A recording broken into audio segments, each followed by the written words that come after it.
that you need to estimate. Okay, so effort, it can be either cost or the time. Does it make sense? So if it is, I said the cost or the time. If it is cost, how do you calculate the cost? Hmm? That means definitely you have to know that how many Number people of are modules. working. Yes.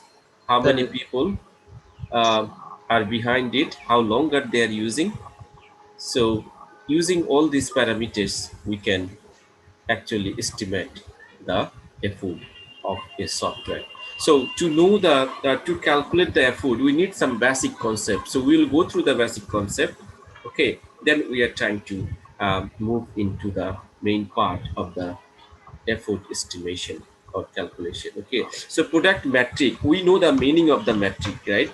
So metric is a unit of measurement, right? And when we are using the metrics, definitely you know you are using some sort of decimal number, right, to measure this unit or to measure something. So we will also do it. We will also go through this metric, product metric. That means you are just going to measure your product in some way, right?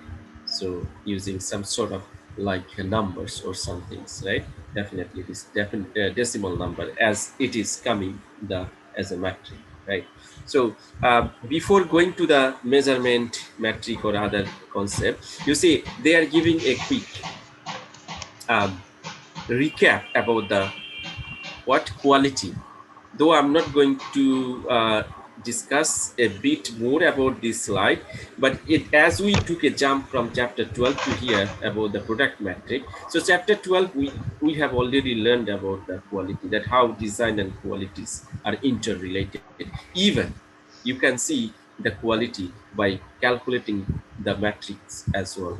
I mean, this estimation, okay, project estimation, the effort estimation. So that is, there is also the issue about the quality. That's why they are just giving you the three major dimension with the quality. You see the triangle of the quality. What are the triangle? One part of this triangle is product revision. Another part of the triangle is product transition and product operation. And what are the sub parameters? What are the parameters under this revision they are talking about here?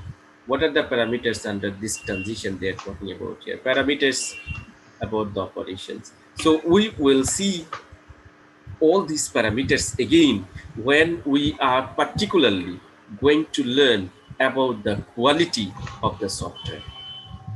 Okay, these terms will come to us again just when we are learning about the quality of the software. So you do not need to worry about that. Now, this is the term we have to know and we have to understand that what actually we are doing with this kind of matrix metric, actually the product matrix. You see, you have to have the concept of the measures matrix and the indicator, right? So basically you see they are saying that a measure provides measure. You are talking about the measure. Measure means all we know. That means you are calculating something, right? You want to know the dimension of your objects. You want to know the dimension.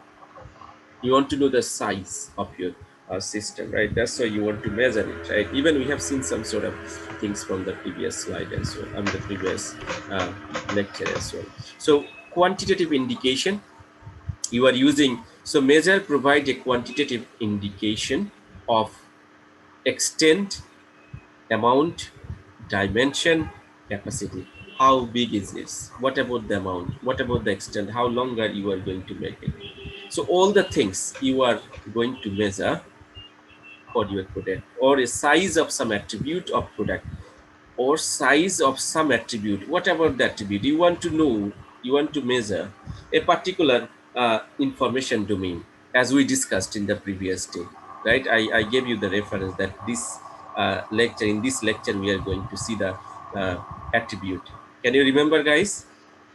The information domain, yeah, that is the yes, sir. things. That means you can measure the information domain of a product or the processes, right?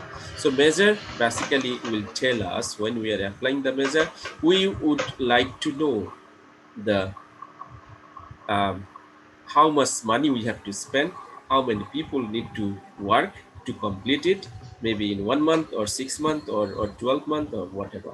So that's what we need to know. for the project. And in the another way, some other professionals, they are also defining this measure. As I look at here, IEEE glossary people, they define a metric as a quantitative measure. You know that what is the meaning of the measure, and then metric and relationship in between the metric. So metric as a quantitative measure of the degree. Degree means some weight, and quantitative means what? You know, there are two very significant approaches usually we use for research to validate the research methodology. Either we can use the qualitative approach, or we are using the qualitative method. So this is quantitative one. So quantitative one, that one always related with the numbers. Does it make sense? Please do not forget what I am saying. Quantitative one, it's always related with the numbers, like decimal numbers. But qualitative one, and this kind of quantitative value numbers, only you are getting by doing some experiment. Keep it in your mind. When we are doing some experiment, then we are getting the quantitative values. But qualitative values, you are not getting as a number, you are getting as an observation, you are getting as a result of the survey. You are making some questionnaire, you are asking some question to the expertist, they will give you the answer. From that, you are developing a scenario or drawing a conclusion. That sort of also that sort of activities you are considering as a qualitative approach. Qualitative, that means that is depending on the personal experience, observations, question and survey, that sort of things. But quantitative one, it is experimental things, right? And it is depending on the numeric values. Okay, is that clear to everyone, guys? Yes, sir. Qualitative and uh, qualitative and quantitative, yes. So this major, actually, they, it is according to the IEEE peoples, they are just giving the uh, concern about the metric. Okay, that how the metric can be helpful for the software engineering estimation, I mean the software estimation. Okay, and the last one, indicator. What we can understand by this term indicator is a metric. If it is a metric, there will be a quantitative measurement or some of the way degree, right? You see, indicator is a metric. If the metric, there should be a relationship with the measurement, or a combination of the metric that provide insight into the software process. Now the question is, you see, this metric you are using, we know the metric, as I told you, it is nothing but like a unit we can also consider. And this unit of measurement actually based on the decimal value, right? So that we are using as an indicator. And using this indicator, you are just trying to see insight into the software. What does it mean inside? What do you mean by inside here? What do you mean by inside? Overall view or something like better understanding. Inside, that's in more particularly, I can tell you, it is nothing but, as I talked to you already about the information domain. That means how many information domain you have, how many attributes you have, you are talking about here, right? How many parts you have in your software, into the software process or software project or the product itself, right? So these are the concept that measures, metrics, and the indicator. Basically, indicators you are going to consider as a matrix. Matrix is a kind of measurement that will tell you that what about the effort, or how can you estimate the effort. Some other terms will also come. You see, the metric for the requirement model, we know the requirement model. Can you remember how you can draw the requirement model? So requirement model means analysis model, right? We are developing the analysis model from the requirement model. So now look at here, the two different way you can apply for the requirement model. You see, the one is the function based matrix, another one is the specification matrix. So function based, you have to understand very carefully these two parts, because If we don't have the clear concept about this, maybe the other things will be very difficult to understand in the next few slides. So try to understand function-based metric. We will see actually what is the benefit of the function-based metric particularly, and why do we need the function metric. Just next slide. So here you see that use the function point as a normalizing factor. Maybe it is not clear to everyone that what is the function point. Okay, we will see that what are the function point, how we can calculate the function point. So this function based metric use the function point as a normalizing factor or as a measure of the size of the specification. So these function point measure the size of the specification. Try to understand the concept. You are using, this is a method, right? This is a way. In this way, you are using a kind of technique, function point, and this technique actually measured the size of the specification. Now the question is, what is this specification? Your whole product, or it's going to be a part of your product? Part of cell. Hmm? Part of cell. Not the Specification. They are not saying that it is, look at here. Now, it will be clear what does it mean specification. You see, specification metric now they are giving used as an indication of quality by measuring the number of requirements by type. Yes, you are saying that specification, it is the whole system. This is your software that you need to develop. Your softwares may have 100 requirements. Okay, these 100 requirements you are categorizing into maybe 5. Does it make sense? So specification will cover all these 5 types of requirements, and you are calculating the effort for this. You again do not forget, if I am saying effort, you have to understand immediately either it can be cost or the time. Is that clear? Yes, sir. yes, sir. Okay, so now you see, then function point we are applying to know the size of the specification. And what is this specification? Specification used as an indication of quality. So when we are doing this one, basically we are concerning about the quality, nothing else. Okay, because if we have the accurate measurement, we will be sticked with the all other things, and that's going to be part of the quality as well. So that's why they are saying, you see, number of requirements by type. Okay, so when you are doing it, so what does it mean? We are saying the by type. That means for one software, you have different categories of requirement. Requirement for some internal interface, requirement for the like your user, external user, requirements for the other part of your system, right? So according to that, you are categorizing, and for each and every categories, you are calculating the size. Does it make sense? So that is about the requirement modeling. So two things you have to understand here. One is function-based matrix. That means we have to know, just remember function point.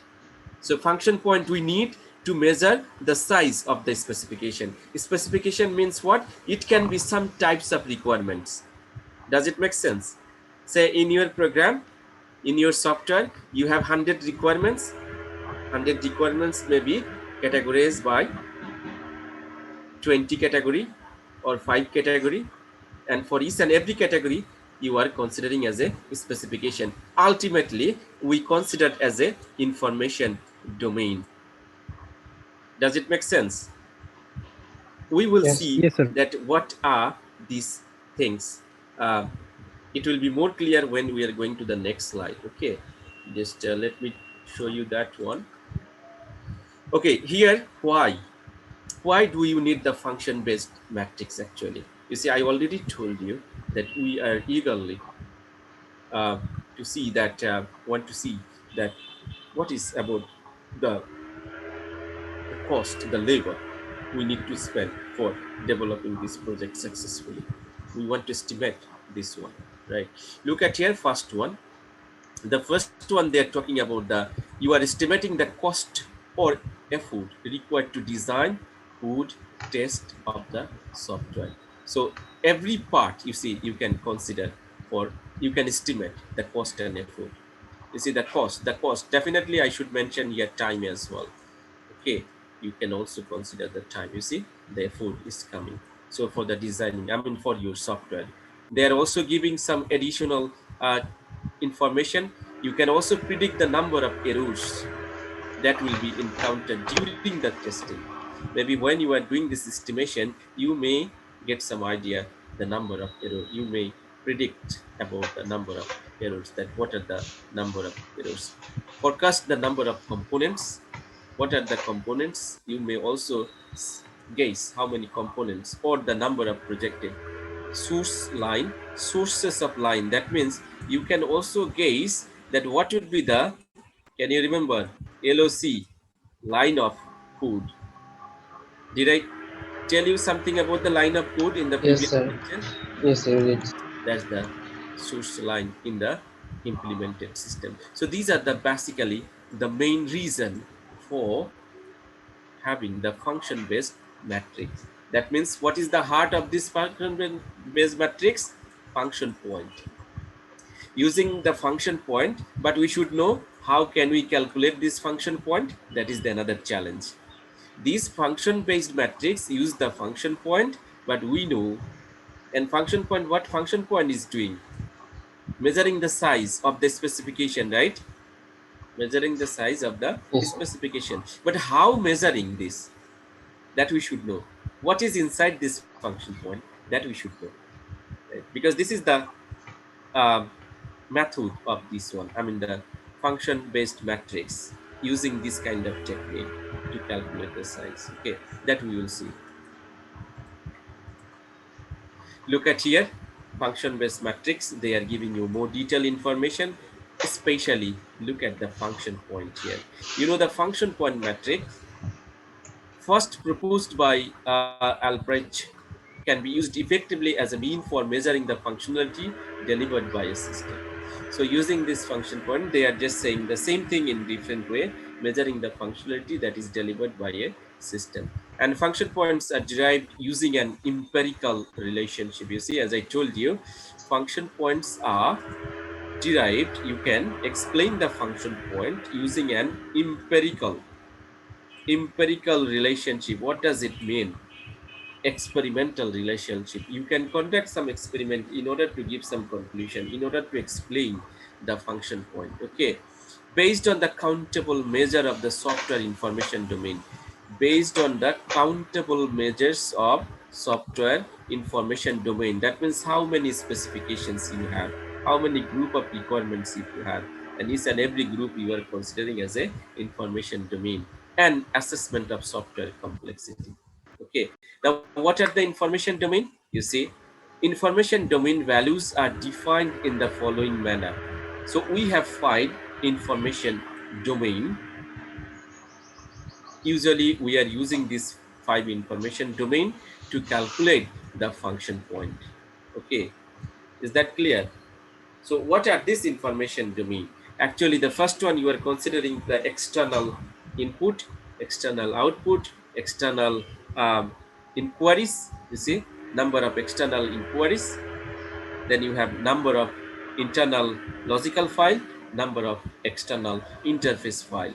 So to know little more about all this information domain, as we know that we have to use this information domain to calculate the function point, right? To develop the function point. You are saying that function point are derived using the experimental relationship, some sort of experimental relationship. If you want to do the experimental relationship, you have to have the five domain, the information domain, right? And look at this software information domain and information domain values. So you can consider also as a characteristics. Okay, information domain values are defined in the following manner.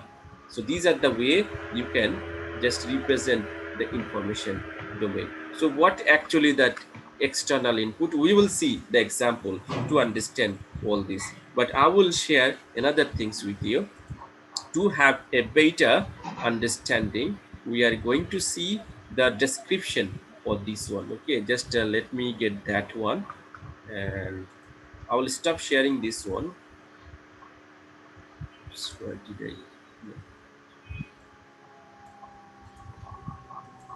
Guys, can you someone just okay, still I have time.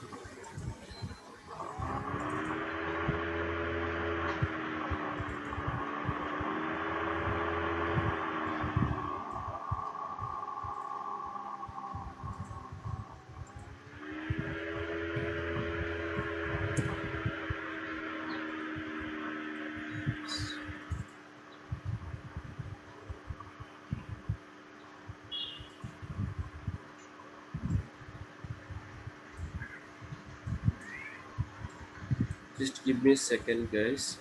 Just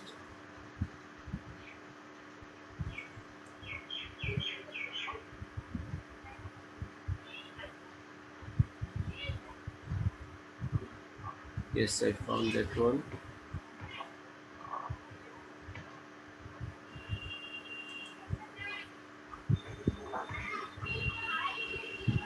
Yes, good. I got that one. Yes, exactly. I want to show you this one, guys. Are you listening to me, students? Yes, sir. Yes, sir. Okay, Yes, sir. just give me a second.